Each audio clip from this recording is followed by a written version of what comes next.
Hello student, मैं हूं अवधेश और आज की इस कक्षा में आपका हार्दिक स्वागत करता हूं।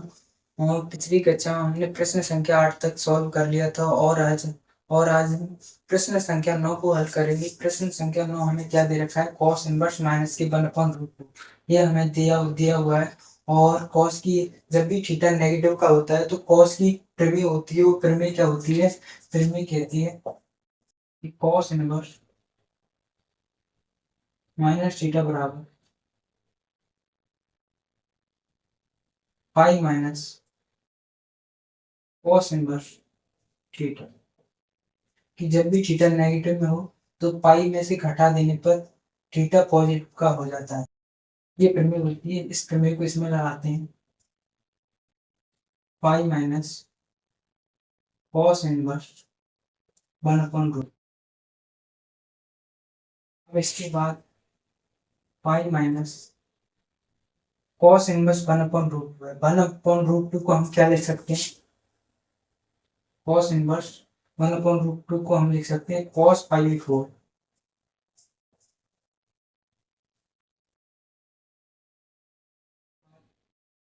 कॉस इनवर्स से कॉस हट जाएगा, बचेगा क्या? पाई/4। इसके बाद इसे हल कर लेंगे। हल करने के बाद एलसीएम 4 आएगा, 4 पाई माइनस के पाई बराबर आएगा 3 पाई/4। ये हमारा आंसर होगा। और क्वेश्चन नंबर 10 हमें क्या दे रखा है? कोसेक इनवर्स माइनस की √2। क्वेश्चन नंबर 10 हमें दे रखा है कोसेक इनवर्स माइनस की √2। इसमें भी प्रॉपर्टी लगेगी। क्यों लगेगी? क्योंकि इसमें थीटा नेगेटिव है। तो इसकी प्रॉपर्टी क्या होती है? साइन टेन कोसेक इन तीनों की प्रॉपर्टी सेम होती है। और कॉस सेक और कॉट इन तीनों की प्रॉपर्टी सेम होती है। अब क्वेश्चन नंबर 10 को हल करते हैं। क्वेश्चन नंबर 10 हमें क्या दे रखा है? कोसेक इनवर्स माइनस की √2 ये हमें दे रखा है। तो इसमें थीटा नेगेटिव है तो इसमें प्रॉपर्टी लगेगी। इसमें प्रॉपर्टी कौन सी लगेगी? चलिए वो भी बता देते हैं हम आपको। तो इसमें प्रॉपर्टी क्या कहती है कि कोसेक इनवर्स थीटा नेगेटिव बराबर माइनस कोसेक इनवर्स थीटा, ये प्रॉपर्टी होती है इसकी। और इस प्रॉपर्टी को इसमें लगाते हैं तो कोसेक इनवर्स √2 माइनस बाहर आ जाएगा। और इसके बाद इसे हल करते हैं। कोसेक इनवर्स माइनस की कोसेक इनवर्स और √2 को हम क्या लिख सकते हैं? कोसेक में √2 को हम क्या लिख सकते हैं? √2 को लिख सकते हैं कोसेक पाई/4। कोसेक से कोसेक इनवर्स हट जाएगा, बचेगा क्या? माइनस के पाई/4। और इसी प्रकार हमें क्वेश्चन नंबर 11 दे रखा है। Tan inverse 1 plus cos inverse minus के 1/2 प्लस साइन इनवर्स माइनस के 1/2। और इसमें भी एक प्रॉपर्टी लगेगी। इसमें कौन सी प्रॉपर्टी लगेगी? इसमें प्रॉपर्टी साइन इनवर्स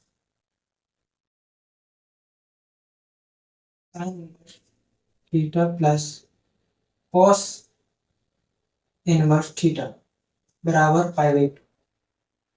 जब भी थीटा सेम हो साइन और कॉस में, जब भी थीटा सेम हो साइन और कॉस में, तो पाई/2 हो जाता है उसका मान। तो इसमें माइनस के 1/2 माइनस के 1/2, थीटा सेम है कॉस इनवर्स और साइन इनवर्स में, तो पाई/2 लिख सकते हैं हम इसकी जगह। तो इसे आगे हल करेंगे तो क्या हो जाएगा? टेन इनवर्स 1 प्लस इन दोनों को हम क्या लिख सकते हैं? पाई/2। अब इसके बाद टेन इनवर्स 1 और 1 को हम क्या लिख सकते हैं? टेन पाई/4 प्लस पाई/2। इसके बाद टेन इनवर्स से टेन इनवर्स हट जाएगा और बचेगा क्या? पाई/4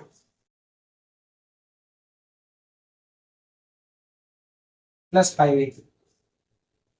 अब इसके बाद इसे हल कर रहे हूँ। 4 पाई प्लस 2 पाई बराबर 3π/4।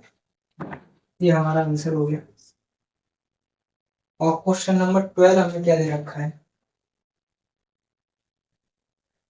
क्वेश्चन नंबर 12 हमें दे रखा है cos inverse 1/2 plus 2 sin inverse 1/2। ये हमें दे रखा है। तो इसमें थीटा पॉजिटिव है, इसमें प्रमेय नहीं लगेगी। इसमें भी थीटा पॉजिटिव है, इसमें भी प्रमेय नहीं लगेगी। तो चलिए इसे सीधा ही हल करते हैं। तो cos इनवर्स तो 1/2 को हम क्या लिख सकते हैं? cos इनवर्स 1/2 को हम क्या लिख सकते हैं?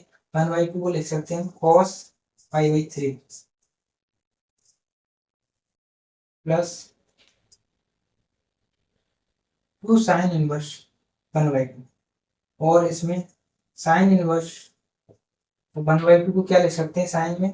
साइन π/6। इसके बाद cos इनवर्स से cos हट जाएगा, बचेगा क्या? π/3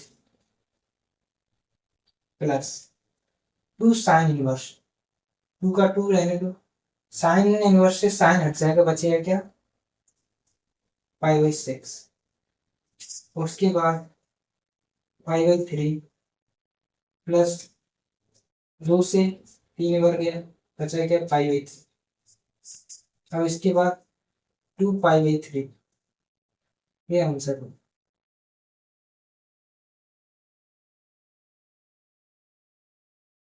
क्वेश्चन नंबर 13 हल करते हैं। क्वेश्चन नंबर 13 में क्या दे रखा है? साइन इनवर्स x बराबर बाई है।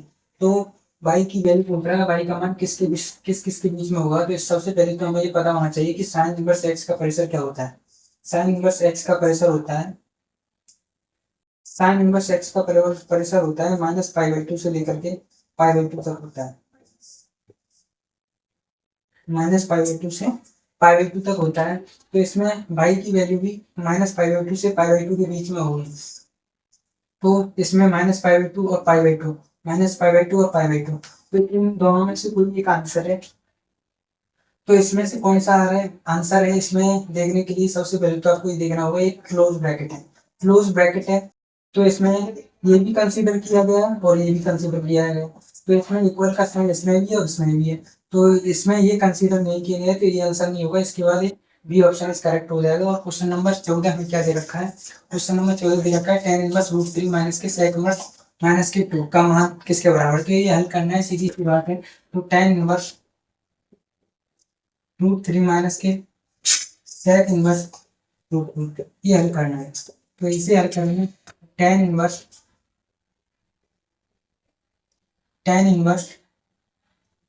√3 में √3 को हम क्या लिख सकते हैं? tan π/3 भी लिख सकते हैं।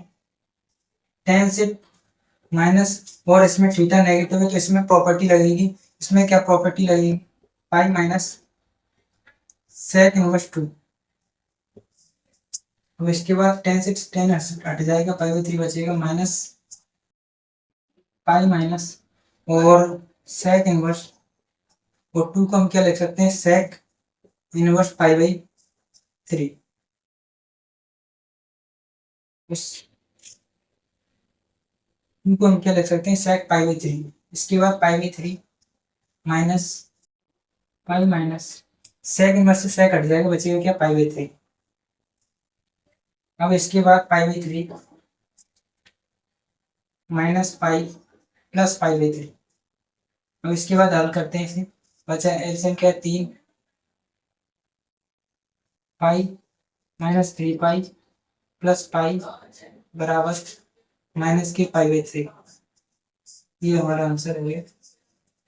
और आज हमने 2.1 पूरी एक्सरसाइज खत्म कर लिया और कल से हम 2.2 शुरू करेंगे। और इससे पहले की क्लास आपने यदि नहीं देखी है तो वो आप वीडियो के डिस्क्रिप्शन में लिंक दिया गया और वहां से जाकर के देख सकते हैं। और टोटल 2 क्लासों में हमने 2.1 फिनिश कर लिया। अब 2.2 कल से शुरू करेंगे। यदि आपको ये वीडियो अच्छी लगी हो तो वीडियो को लाइक और चैनल को सब्सक्राइब कर देना। थैंक्स।